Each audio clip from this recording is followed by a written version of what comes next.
After my wife passed away, her estranged parents blamed Maine and are trying to take our house and children. Now we're in a legal battle over everything. My wife passed away unexpectedly, leaving me to raise our children alone. Her estranged parents appeared, blamed me, and are now attempting to take our house and children. Last month I lost my wife. I still cannot believe it as I am writing this, because I still feel like she is here with me every day. I am still hoping that I might wake up tomorrow and realize it has all been a very bad dream. I received a call, but it wasn't the usual kind. It was an unexpected video call from my 7-year-old. It happened in the middle of the afternoon on a Wednesday while I was still at work. I noticed the incoming call from his iPad, and when I answered, I found him on the other end looking grim. I asked him, "What's wrong, buddy?" And he replied that something was wrong with Mommy. I asked him to give the phone to my wife, and he walked toward the living room, turning the camera to face her. To my horror, I saw my wife half slumped on the sofa with her head sideways. I called out her name and my son started to shake her, but she slumped over even more. My older son tried to hold her head up and told me that something was wrong and that she was too cold. Clearly, she wasn't responding and her complexion looked very pale. Without a second thought, I shouted her name and hastily made my way out of the office ready to rush home. Our plan with my boys was always to head to our neighbors in an emergency, so I quickly told them to run next door, assuring them I would call right back. Dialing, I shared our location and explained the situation. My workplace was about 25 minutes away from home. The drive felt like an eternity, yet strangely it also felt like mere seconds, if that makes any sense. I called the boys back, and they answered while knocking on the neighbor's door. Fortunately, my neighbors answered, and my sons explained the situation to them. Immediately, they all hurried over to our place to help my wife. I remained on the call, and my son informed me a few minutes later that the police had arrived. With about 15 more minutes of driving, I pulled in and spotted my sons talking to a few officers in the yard while my neighbors stood there, looking distressed. There were 2 ambulances and what felt like a fleet of police cars. I hurried over, and my neighbors walked toward me, trying to explain the situation and how they were too late. I approached the scene slowly and asked the first paramedic if everything was okay. He apologized, explaining that my wife was too far gone and that there was nothing they could do. Seeing her lifeless body, I felt like my world went numb. I was too shocked to speak. I sat down next to her, cradling her head, refusing to accept that she had gone. I don't remember what was happening around me, but all I know is that I felt pain in degrees that I can't even write. The worst part was that my poor little boys had found her. Something had happened to her suddenly, and we wouldn't know anything until toxicology was complete. The paramedics assured me that, from the scene, it didn't seem like there was any foul play and asked me questions about my wife's health. I told them how my wife had been facing severe headaches recently, but we chalked it up to migraines. They assured me that we would be getting an answer soon after their tests and took my wife's body away. My boys came and told me how they found her on the sofa thinking she was just sleeping. They went out to play and returned later, but she hadn't moved and they couldn't wake her up. It broke my heart that they had to walk around her for an hour or more. That part bothered me the most. The kids were stronger than me. I was a mess, trying to say the right things. I hugged them, and we all cried together. It all seemed like a very bad nightmare, and I didn't know how to survive without my wife. Later, I had to pull myself together since I knew that I needed to call my in-laws and tell them about what had happened to their daughter. It made me a bit nervous since my wife and her parents had been estranged for a long time. To give some context, my wife and I had very different upbringings. I came to this country when I was 6, and we faced a lot of struggles. My parents worked really hard to support me and my siblings, always putting our education first. My dad often shared his dream of owning a house, but we couldn't save enough as we were renting in pricey areas with good schools. Sadly, both my parents passed away before realizing that dream. My dad left us when I was 17, and my mom lost her battle with cancer almost 3 years ago. My wife grew up fairly wealthy, private schools, designer clothes, and 3 to 4 international vacations per year, flying first or business class the whole way. I was able to attend college thanks to student loans, scholarships, and part-time jobs, which delayed my graduation a bit, while her parents were able to fairly easily cover all expenses themselves. However, I am the last person to say that my wife hasn't earned everything she's gotten. She was an extremely intelligent person, and besides funding her education, her parents were in no way responsible for her accomplishments. My wife and I crossed paths 6 years ago when we both landed jobs at the same company. We started in the same position simultaneously right after graduating from college. Almost instantly, we hit it off, and it didn't take long for us to begin dating, although we both still worked for the same company. I climbed the career ladder a bit more rapidly than she had, and made over twice what she earned. This situation allowed me to tackle my student loans aggressively. Once those were paid off, I redirected that effort into saving for a down payment on a house, an endeavor driven by a desire to fulfill my parents' dreams. When I knew that I was financially comfortable enough to start a family, I decided to propose to her. She was overjoyed and said yes.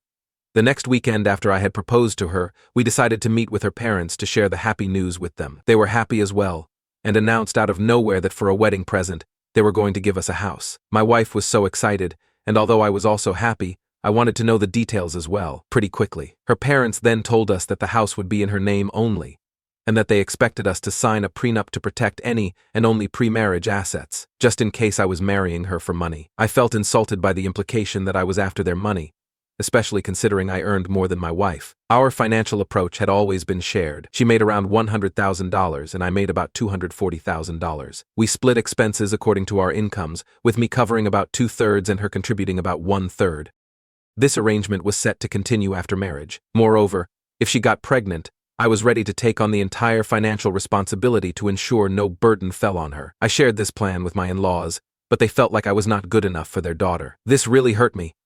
But it didn't entirely surprise me, because the truth is my in-laws have never liked me from the moment they met me. I have no idea what I did to make them dislike me so much. I had always been polite to them, so I didn't know what their problem was with me. For example, they didn't really seem to have any interest in talking to me, and I was even once given a backhanded comment by her mother that I wasn't good-looking enough for her daughter. Maybe that may have been true, but I loved my wife, and compensated by being a responsible and loving partner to her. Always. I always tried my best when I was around Mill and Phil to get to know them as best I could, but sadly they never saw my efforts. My wife had noticed this as well, and had tried to talk to them several times over the years, but they never changed.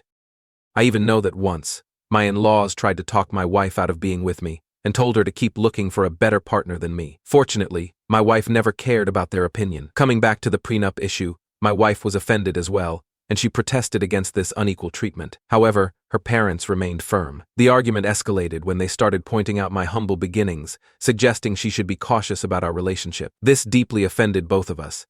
Despite my wife's efforts to stand up for us, her parents continued to demean me and insisted on their conditions. As the argument intensified in frustration, my wife declared that she didn't want any gifts from her parents. Furthermore, she announced that we would save and purchase our own house together. I nodded in agreement, supporting her decision. This declaration offended my in-laws, and their tone shifted to blame. They pointed fingers at me for refusing to sign the prenup, claiming that my stance was creating discord between them and their daughter. The atmosphere became increasingly hostile, with their accusations ringing in the air. Despite attempts to calm the situation, my in-laws continued to berate me, raising their voices and refusing to listen. Faced with their unyielding stance and the escalating tension, we had no choice but to make a difficult decision. We walked out, leaving them behind as they continued shouting at us. Since then, we haven't been in contact with them. The tension and disagreement led my wife to implement a complete no-contact policy with them. Despite the family ties, the emotional strain and differences proved too challenging to bridge. Years passed since we last talked with them. Over the years, we did buy a house together and went on to have 2 handsome sons. Now that my wife has passed away, I needed to contact my in-laws and give them the devastating news. When I told Mill, she couldn't believe it at first, and then she started to blame me. She was yelling that it was my fault, that I killed her daughter, and that she was going to make me pay for it. I never thought that she would support or comfort me at these trying times, but I also wasn't expecting her to react this way. I also had tried to inform Phil, but he didn't pick up my call, so I hoped he would hear the news from Mill. The next day, they showed up at my doorstep unexpectedly. They started yelling at me in front of my sons that I had killed their daughter, and that they were never going to forgive me for it. My son, who had never met their grandparents, looked at them wide-eyed in shock. I tried to calm them down, but Phil yelled that I didn't deserve to marry his daughter and that I should have just left her alone. Mill, on her part, kept wailing and shouting at me. They never once bothered to notice the frightened expressions on my dear boys, who looked devastated, seeing my wife's parents blame me for her death. At this point, I had no other choice but to call the police on them. When the police arrived, Mill and Phil rushed to accuse me of murdering my wife. The police officers looked at me quizzically, and I calmly explained to them how my sons had found her body and how we had contacted immediately. The officers questioned my sons for a bit, and they answered honestly. After that, the officers tried to explain to my in-laws that there was nothing that they could do at this point, and that they needed to wait for the toxicology or autopsy results. The officers asked me if I wanted to press any charges on my in-laws, but I refused. I requested them to just take them out so my boys and I could grieve in peace. Later, a doctor contacted me and told me that the first results of the autopsy of my wife revealed the cause of death to be a brain clot, which was an unexpected blood clot that had blocked her brain. The doctor basically told me that my wife had no chance to survive. I could have done absolutely nothing. After I got a copy of the results, I called my in-laws again just to inform them about the results. They listened to the results and seemed a bit calmer, so I thought they would be okay with me after that. The next thing we clashed on was the funeral. My wife and I never really talked about death, because we didn't think so long-term about it. However, I remember that once when we attended the funeral of someone last year, my wife said how she would like an outdoor funeral with nature rather than an indoor one, as it seemed too formal and sad. Following my wife's preference for nature, I suggested a simple outdoor ceremony in our backyard with the flowers and trees that she had spent years growing. The goal was to make it peaceful and thoughtful, aligning with her love for the outdoors, but my in-laws strongly disagreed. They wanted a regular funeral at the local church, highlighting the significance of their religious customs and the comfort they felt in that setting. I refused, telling them how my wife had wished for this, and it was important for us to honor her wishes. She was not that religious. Hence, I didn't want to listen to my in-laws' demands. This infuriated them. Mill told me that I had no right to do this to her daughter, and that I needed to stop meddling in her funeral. Phil also started to accuse me of how I clearly never loved my wife, and that I probably killed her for her life insurance because of our mounting pressures in marriage. I scoffed and informed them that we were quite happy in our lives with our 2 boys, so we had absolutely no tension. I assured them that whatever happened to her was indeed completely unexpected, but it had nothing to do with any household or marriage stress whatsoever. I stuck to my idea and insisted on an outdoor ceremony despite their arguments. As if these arguments weren't enough, my in-laws continued to fight with me over the days for unnecessary things. When I was organizing the funeral music, the guest list, and the coffin, they didn't want certain people to attend since they didn't talk to them anymore, but I shut them down. I told them that it was a funeral for my wife, and that she would have wanted these people to be there. Everyone who wanted to say goodbye to her for the last time was welcome, and I wasn't going to ban anyone from attending. I could see the resentment on their faces, but there was nothing that they could do. The day finally arrived when it was the service for my wife, the beautiful mother of my boys. Part of me wanted to get it over with, but another part wondered if I could handle it. My boys gave me strength. A lot of people turned up, and it was incredible to see how much she was loved. Some of my close friends and family, seeing the state I was in, offered to clean up around the house or help me in any way that they could. It was powerful to see that with my own eyes, yet I felt so helpless and guilty when my friends cleaned up my house. The most random words or things I saw made me cry uncontrollably. I had to ask my friends multiple times during the funeral if it was all a dream, literally questioning my sanity, only to realize I felt the heartbreak in my chest. After the funeral, I just lay in our bed, where the boys had slept each night since. I was surrounded by my wife's clothes, jewelry, and a phone that continued to vibrate with spam messages and emails. I couldn't help but break down crying. A few days later, we had to go and meet with the lawyer to discuss my wife's will. As the lawyer read through the document, it became clear that my wife had left what she had to me. Mill and Phil, listening to this, completely lost their minds. They started to accuse me of killing my wife for the money, labeling me a gold digger. I couldn't believe their words. Their reaction was not only hurtful but also completely unfounded. The pain of losing my wife was already overwhelming, and their baseless accusations only added to the heartache. They somehow believed that their daughter would have lived if she hadn't married me, that she died because of the life with me. I understood that they were hurt, and they had lost their daughter, so despite all the tension, I tried to hold my tongue as much as I could. Understanding their grief was clouding their judgment, but I didn't deserve this attitude. I loved her too. I told them firmly that it wasn't fair for them to blame me for my wife's death continuously, and that I was financially capable enough also, so my wife didn't have to leave anything for me. But she did because she loved me and the boys, so if they had a problem with it, they were welcome to form their own judgment. But I wasn't going to sit here and listen to them take out their anger on me. I made it very clear to them that they were welcome to contact me once they had calmed down and understood how ridiculous and baseless their accusations were. My in-laws then began questioning me about the house. I met their inquiries with a blank stare as they pressed on, asking who the house would go to. I straightforwardly explained that the house was purchased using both my wife's and my money, so naturally it would remain in my possession. As my in-laws persisted arguing that there was no way I could afford the house and insisting that I should sign it over to them, I firmly refused their absurd demand. The tension escalated when they started to threaten me. They warned me that if I didn't comply and sign the house away, they would take away my kids from me. In response to their threatening ultimatum, I looked them in the eyes and firmly declared, "This is ridiculous. I am not going to sign away our house, which my wife and I paid for. You can't just threaten to take away my kids from me. I am their father, and they will stay with me." My voice carried a mix of defiance and determination, as I asserted my commitment to protecting my family and our family house, no matter what. Their faces tightened with anger, and frustration flashed in their eyes. The refusal to comply with their demands seemed to further ignite their fury. They exchanged heated glares and retorted sharply, unwilling to back down from their position. In an attempt to defuse the situation and protect my own well-being, I calmly stated, "I won't continue this conversation under these circumstances. We need some time apart to cool off, and you both need to think about what you are asking of me. I am not giving you my house, no matter what you do." Without waiting for a response, I chose to leave the tense environment, hoping that a break would pave the way for more rational discussions in the future. Unfortunately, just a week ago, I received a letter from my late wife's estranged parents demanding that I sign over the house to them or face legal action. They claimed that, as the rightful grandparents, they should be the ones to raise my children in the home their daughter loved. I am shocked and heartbroken.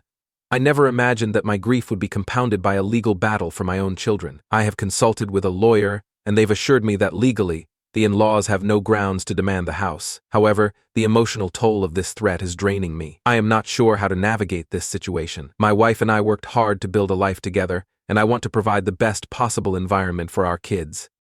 I'm willing to share custody if the situation worsens, but the idea of losing our family home is unbearable since my boys grew up here all their lives, and we don't have anywhere else to go. Have any of you been through something similar? How did you handle it?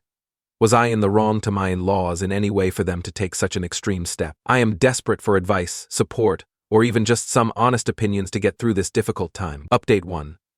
I appreciate all the support and advice that poured in after my initial post. It's been a rough journey since my wife's passing, and the situation with my in-laws has only escalated. Just wanted to give you all a quick update. After receiving their threatening letter, I decided to follow my lawyer's advice and not engage in direct communication with my in-laws. Instead, I focused on providing a stable and loving environment for my kids during this challenging time. They've been my priority, and I'm trying to focus on spending time with them. In the meantime, my lawyer prepared a response to their legal threats, outlining the reasons why their demands had no legal basis. The letter was sent, and now we're waiting for their reply. It's a stressful period, but I'm trying my best to stay strong for my boys. Update 2. Hello, it's been 4 months since my last update, and I wanted to share a significant development in the ongoing saga with my in-laws. I couldn't update you before these legal proceedings concluded, and I'm relieved to provide you with some positive news finally. After our lawyers exchanged letters and attempted negotiations, it became clear that my in-laws were determined to pursue legal action. Consequently, we found ourselves in court, where our respective legal teams presented arguments regarding the custody of my children and the ownership of the house. The legal battle was intense, with emotions running high as both sides made their case. My lawyer had meticulously prepared our defense, presenting evidence of the joint ownership of the house and highlighting the stable environment I provided for my children. I had proof showing how my wife and I bought this house without any financial help from the in-laws whatsoever. We also emphasized the lack of legal grounds for my in-laws' claims and how they had never been involved in our sons' lives. On the other hand, my in-laws' legal team relied on emotional appeals rather than concrete evidence. The judge, seemingly unswayed by their emotional arguments, requested clear documentation to support their claims. As the proceedings unfolded, it became evident that their legal standing was weak, and my lawyer seized the opportunity to expose the inconsistencies in their case. The judge attentively listened to both sides, and when it was time to render a decision, to my immense relief, the judge ruled in my favor. He acknowledged the joint ownership of the house. Hence, he declared that the house belonged to me and reprimanded my in-laws for trying to take my sons away from me at such a vulnerable time when the children had already lost one parent.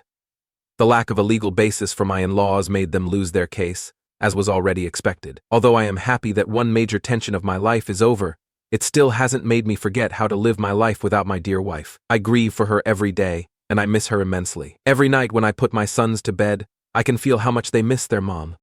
They ask about her, wonder why she had to go, and say how much they wish she was still here. It's really sad to see them wanting her, and I struggle to find the right words to help them feel better. In the middle of all these feelings, my close friends have been there for us. They see how tough things are for us, and they do whatever they can to help. They help with practical stuff and understand how my sons are feeling. Having them around makes things feel a bit more normal and comforting during these hard times. Thank you all for your words of encouragement and advice. As I continue to rebuild and move forward, I'll keep you updated on any further developments. The legal battle may be over, but the journey toward healing is ongoing. Update 3. My life with my boys has become more settled. We've established new routines, and I've made it a priority to provide them with a nurturing and loving home. From school activities to weekend adventures, we're navigating life's challenges together. One of the most significant reliefs is that my in-laws haven't troubled us since the legal battle concluded. It seems that the resolution in court has brought a sense of finality to the situation. I have contact information for them, and if they ever show up on my doorstep, I will be ready to call the police in case things go awry. The boys are adjusting as best as they can, and we've sought professional support to help them process their grief. My wife cheated with a terrible co-worker, so I teamed up with his wife to financially ruin them both. Now they're jobless, broke, and miserable. It turns out he's married as well, so his wife and I teamed up to financially ruin them both. I'm a 36 male and I found my wife Julie, 32 female, with my colleague Marcus, making out on the patio at the Christmas party. Marcus works for the same department as me. I haven't confronted Julie yet, so everything I'm writing is based on what I've seen and circumstantial evidence. I suspect their affair started after the last Christmas party, but they had been cleverly hiding it. I was new at this workplace, and it was my first office party. Before that, Marcus and I didn't have a good bond at work. Not because I was new, but because he considered me a threat. In my first week of joining, I was handed over some of Marcus's tasks, which I efficiently automated using my software skills. The work that Marcus took a week to do, I delivered in 3 days, which impressed everyone but Marcus. He tried different ways to find loopholes in my work, but he couldn't. He was heavily criticized by management for not thinking of something similar. However, this didn't help me much in the office. Marcus was a popular guy, more of an imposter and gossipmonger. People love gossip, don't they? So he was the wannabe in every office group, whereas I'm more of an introverted person who likes to keep to myself. I go to work, fulfill my responsibilities, and head back home. I was happy with my small circle of college buddies and my wife. 2 months later, we had this annual Christmas party at work. I showed up with my wife. Julie is definitely a beautiful woman and a head-turner at any party. She makes sure to dress up well to show off her perfect symmetrical assets. Julie and I were enjoying and bonding with other CO workers. As the night grew, people started hitting the dance floor. Julie insisted that we dance, but I refused. I'm not a confident dancer, especially not at office parties. I think Marcus must have noticed that because the next moment I saw him approaching our table and asking for my wife's hand to dance. She looked at me and I smiled. I couldn't say no in that situation. I thought she would turn him down knowing the history between us, but Julie obliged and danced with him. I couldn't help but notice the grin on his face when he took her to the dance floor. When she came back, she was full of energy and laughter. Seeing my grim face, she said, "Oh, don't be mad." How could I refuse him? It would have been so rude, so I had to oblige. I realized she was right, and it was just a dance. Eventually, I forgot about it. I got busy at work and never imagined that my wife would be fooling around with a person who has been a pain in my ass for a year. At this year's Christmas party, I showed up with my wife again. She hit the dance floor with some of my female colleagues, but was soon seen grooving with Marcus. I was like, what the hell? But I had to pretend to be cool about it. Other colleagues were quick to notice, exchanging glances. Everyone was aware of the Cold War between Marcus and me. One of them, Noah, remarked, "This is why Marcus doesn't bring his wife along so he can shake others' wives' booties." My face flushed at his comment. I asked him to mind his language. He apologized, saying he was just trying to make the situation lighter. Other colleagues started debating whether Marcus was married. Some said he claimed to be single, while a few suspected he was married but hid it to keep his chances open with the juniors. Noah was certain Marcus was married, but no one believed him fully because of his prankster image. He said his sister runs a salon, and one day, when he dropped by to meet her, he bumped into Marcus, who was accompanying his wife for a grooming session. Everyone just laughed, thinking he was making it up. I felt suffocated sitting there watching Julie shake her booty with Marcus. I went to the patio to get some fresh air. A few minutes later, I heard footsteps approaching. I ignored them until I heard giggles and moans. As they came closer, I realized they were making out on their way to the patio. To avoid being caught, I hid in a corner at the back. A moment later, a couple entered the patio, their lips locked, hands all over each other. They were none other than Marcus and my lovely wife. He held her by the waist with one hand, while the other was inside her dress. My wife was holding his face with both hands, lost in pleasure. I wanted to beat the hell out of them right there, but instead I pulled out my phone and recorded everything. It was dark, but the dim light did its work in capturing the right thing. Marcus pushed her away from his face and said, "We don't have much time before your low-life husband comes here searching for you. Let me give you a good show." She giggled and bent on all fours. All of it got recorded. My body went numb. I felt nothing. I don't know how long it was until a janitor showed up with a garbage bin. They hurriedly covered up and left, cursing the janitor who had interrupted their blissful time. After the janitor finished his work, I came out of hiding, headed straight to my car, and drove off. I crashed at my friend's place and made him listen to my sob story until morning. When I checked my phone, I found one missed call from Julie, probably a courtesy call to show she was looking for me. I bet she was happy to see me disappear so she could get banged by her lover in the open. This afternoon I came home, She was still sleeping, understandable, given she must have been sore from last night's action. I went to my study to hatch my revenge. Her cheating on me is hurtful, but the fact she's sleeping with a man who has made my life miserable makes it even more outrageous. Right now, I'm scavenging for Marcus' wife. I'm going to find her and send her the videos of his cheating. All of Marcus' social media accounts are private, so I can't see his friend list. I don't even know her name. In fact, I don't even know if she exists. If anyone has any tricks for finding a stranger on social media, please help me out. Any help is appreciated.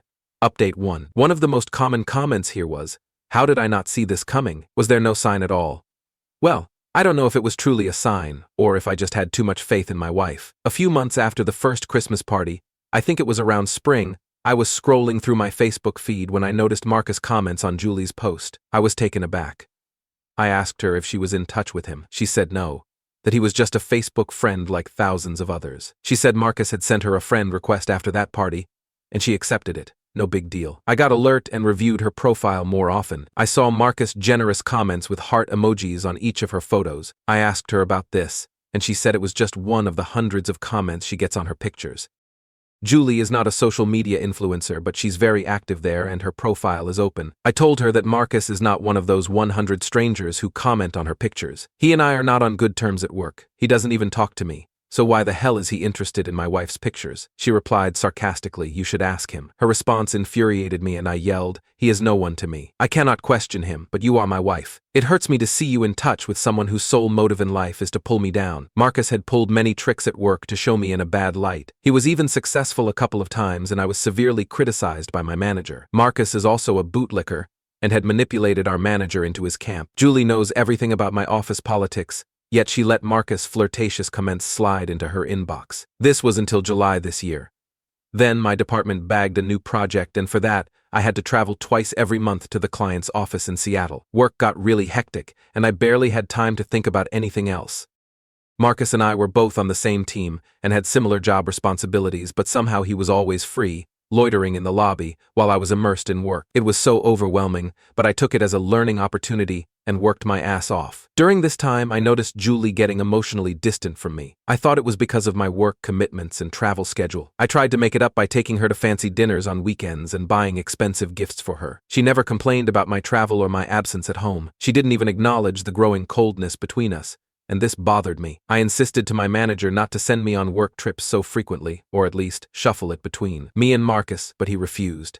He said I was more skilled to handle the client there. I asked, "Then why does he get all the Achievers Awards every quarter while all I get is criticism?" He had no answer but gave me a false promise that he would recommend my name for the next promotion. He was a bad liar. It was evident on his face that he was not going to do that.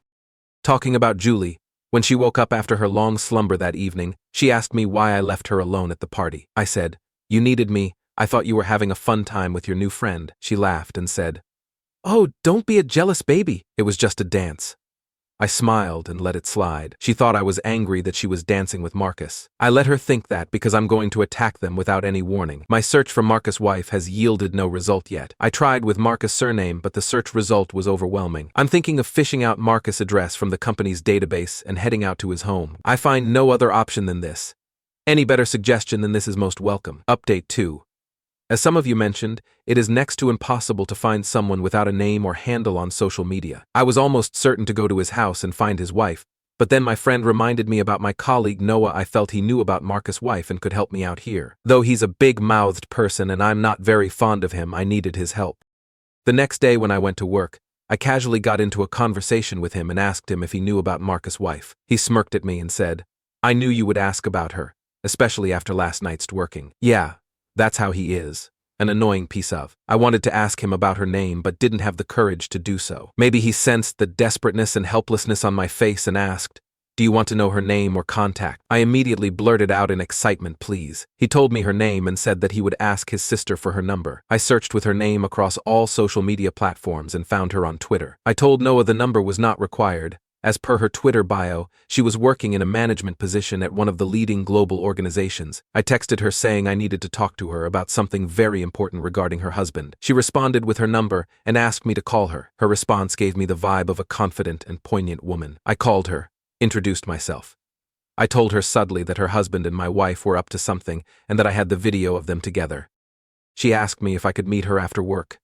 I said, sure. When I went to meet her, I was mesmerized by her aura. She's definitely a woman of value and wit. I wonder how any man could cheat on such beauty with brains. That's right. Only a fool like Marcus would. I narrated the details and showed her the video. Tears welled up on her cheeks, but she remained composed. She was shocked to know that the office party had an invitation for spouses because Marcus told her that spouses were not invited. I asked her if she had never doubted him. She said she had caught him twice sexting some random woman on social media, but it wasn't severe, so she forgave him. I told her that Marcus claimed to be single and had this reputation of being a playboy at work and had been associated with many junior colleagues. She cursed him at the top of her voice. She had been holding herself until then. She said, "That son of a needs to be taught a lesson. Do you have any plans in mind?"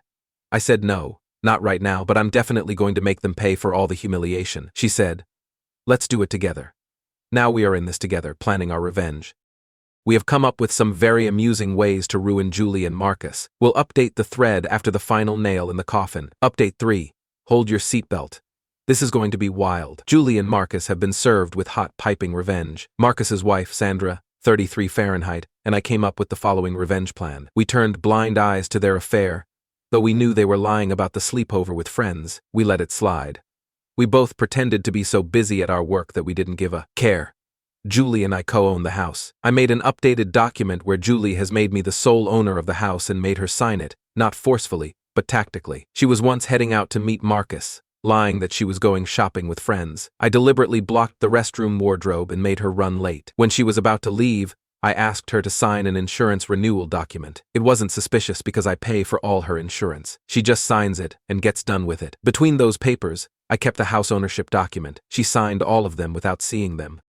Sandra emptied all the money from their joint bank account, borrowed Marcus's car and sold it off to a rookie. The house in which Sandra lived was hers, which she secretly leased out to a new tenant and got a restraining order against Marcus on that property. I blocked all the cards on which Julie was surviving. Steps 3, 4, and 5 were carried out towards the tail end of the revenge. Just before ghosting them, Sandra bought a 5-day couple's holiday trip to Florida as a birthday gift for Marcus. But a day before the trip, she lied that something had come up at work and she couldn't make it. Marcus quickly suggested that he could take this trip with his guy friend. Sandra agreed because it was a non-refundable package. During that same time, I lied to Julie that I was going on a 15-day work trip. I checked into a hotel. During that period, she called me and said she was going to her school friend's wedding in Vegas. I asked her which friend she was talking about, as I didn't know of any. She said they were not in touch for so long, but suddenly she called up and invited her, and Julie couldn't say no. I said, "Sure, have fun." She was feeding me lie after lie. Marcus and Julie went on that 5-day vacation to Florida, which Sandra had bought. We used their absence to execute our plans. Sandra emptied their joint account, sold his car, rented out her house, and got a restraining order against him. I blocked the cards which Julie has been using, packed up her stuff, and kept it in storage. The details would reach her through the mail, along with updated property papers and a restraining order after she returns. This would have been all if Marcus had left me alone at work. But he went behind my back. He proudly told his work buddies that he had been with my wife because I couldn't fulfill her. He made outrageous comments hinting at me. He even showed Julie's chats to his friends, where she was expressing her desires for Marcus and mocking me for giving her only vanilla sex, while Marcus gave her a thrilling time. He used to read out her chats aloud to humiliate me without taking my name. I decided to use this against him and recorded that stuff. Some of the CO workers from Marcus camp even approached me to humiliate me, saying that Marcus had taken my wife.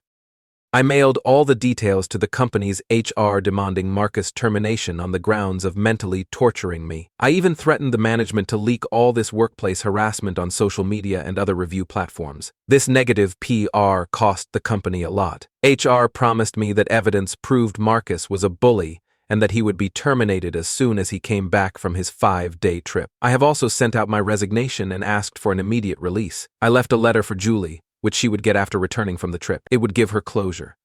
It consists of more or less the same thing I have mentioned in this update, with a little extra detailing. I told her the truth about Marcus, that he's not single as he has been claiming, and that he has a wife who's now my girlfriend, Sandra. Sandra and I connected over our betrayal, and we realized that we have so much in common. She's a smart and witty woman with a flourishing career, while my loser wife is a bum. She has never done a full-time job. Her part-time job seemed to be a burden for her, and she used to be complaining about it.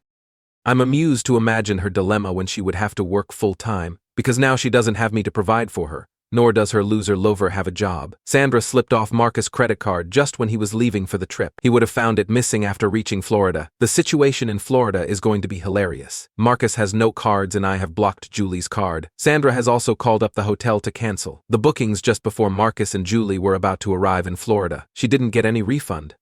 But who cares? We could give up anything to watch the fun these losers go through on their lust trip. Sandra and I have also decided not to divorce these losers because we don't want to waste a penny more on them. If they want to get rid of us, they can pay for it, which looks highly unlikely now. We both have updated our wills and removed them from all our assets in case anything unforeseen happens to us. They shouldn't get anything by default as they are our spouses. Sandra and I are moving to Seattle to start a fresh life. I got an offer from the client company to join them directly. The raise is 2 times my last company's pay.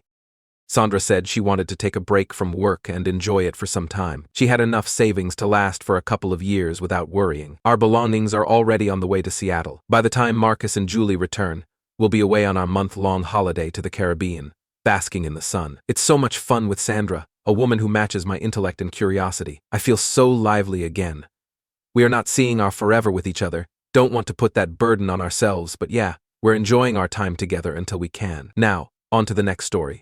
Story 2. Caught my wife's affair with her professor by exposing their texts and videos during her big presentation. I, 29 male, and my wife, 27 female, have been married for about 2 years. We met on a typical date, one that involved drinks and good conversation. I learned she was a dentist and had recently graduated. She pushed her way through dental school, and she's been successful thus far. I was a contractor for a business and didn't make anywhere near as much money as I heard her making. Still, I wanted to support her, and her love of classical music also brought us together.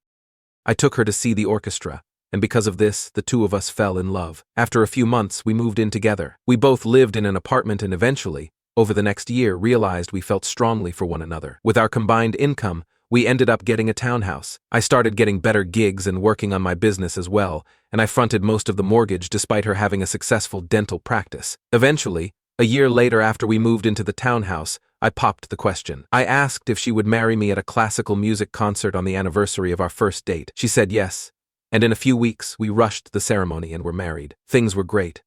I provided for her, getting her luxury items when I could. She gave back as well, despite insisting that I didn't need to, but I loved her, and I wanted to give her the world. Then things changed. My wife was told that her education was too archaic to qualify for her position. She needed to get continuing education or come back and get a higher degree. When she told me this, I was a little hesitant. That's one income we'll have to rely on. She insisted that the practice would be okay.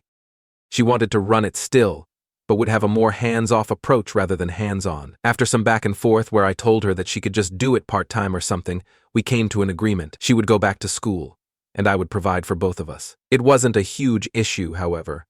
It did mean that both of us would have to live a bit more modestly. She enrolled in school and went full-time. She told me that she'd be done within the year, and then, once she was done, she wouldn't need another continuing education for another 5 years. She could do it throughout the years on her own time. I agreed with this, thinking it would be easy. I mean, it's not like I wasn't making money, right? But then it happened. We had some troubles. It began with losing a couple of major contracting jobs. I figured I could bounce back and get it together. Then I discovered an employee was embezzling the company funds. Thousands, in fact. We had to pay for a lawyer to provide litigation for that, and I also had to shell out money just to win the case. It was hell, to say the least. I had to do this all on my own because my wife wasn't helping with it. That's when I started noticing the changes. Instead of being open and inviting, my wife grew distant, almost cold and uninviting. Whenever I asked her how school was going, she would act distant. Something was up. I noticed she spent her nights at school later. She told me it was because she was trying to get help from her professor, but something seemed off. When I asked her what she needed help with, she wouldn't directly respond. She said it had something to do with dental techniques and nothing more. I brushed it off initially. After all, she might just be stressed. However, other aspects of our relationship deteriorated. The most apparent was our sex life. We had it less and less. She shied away, telling me she was too tired. Even on the weekends when she was freer, she'd hole herself up in her office to work on homework. Eventually, I grew frustrated. Why was my wife pushing me away and kicking me out? I grew curious. I told my buddy about it, and he told me that she might be cheating. That's preposterous, I thought. Cheating? Why would she cheat on me? Then it occurred to me maybe that's why she got distant. My friend said the only way to prove it would be to look at her texts and recordings, so I did. One night, while she was in the shower, she left her phone out. I thought that it was bait. But when I opened it, I saw some texts. They were all for someone called Professor B, and there was a heart next to it. She sent this person flirty messages, even saying that she wouldn't come home late and planned to spend time with him. I had to figure out who Professor B was. I scoured through the school records, finding Professor Burns, one of the lead professors for the dental division. Suddenly, it all made sense. My wife was distant, and of course, she had her own personal disdain for all forms of intimacy. It upset me, but I knew what I had to do. I quickly formulated a plan. My wife had a presentation for her dental academy project. I went to her computer and changed it out. A smile formed on my face when I did it. My wife mentioned her presentation. I asked if anyone could come see it. She said yes. And then I told her I'd come to see her. She grew nervous, saying I didn't have to, however I insisted. So, on the day of the presentation, I walked in, sitting right in the front row. I watched as it was her turn. My wife popped in the PowerPoint, and the smile she had turned into a look of horror.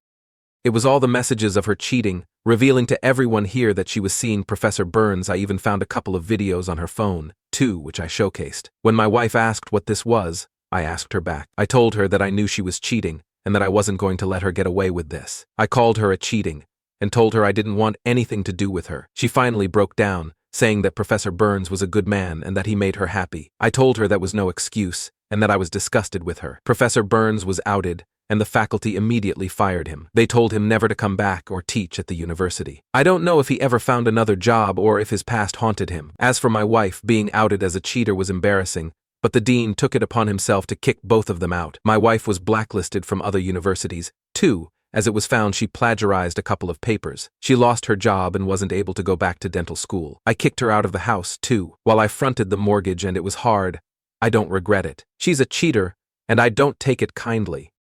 She did it because he made good money since he had some big papers. Still, it sucks learning about this, but it is what it is.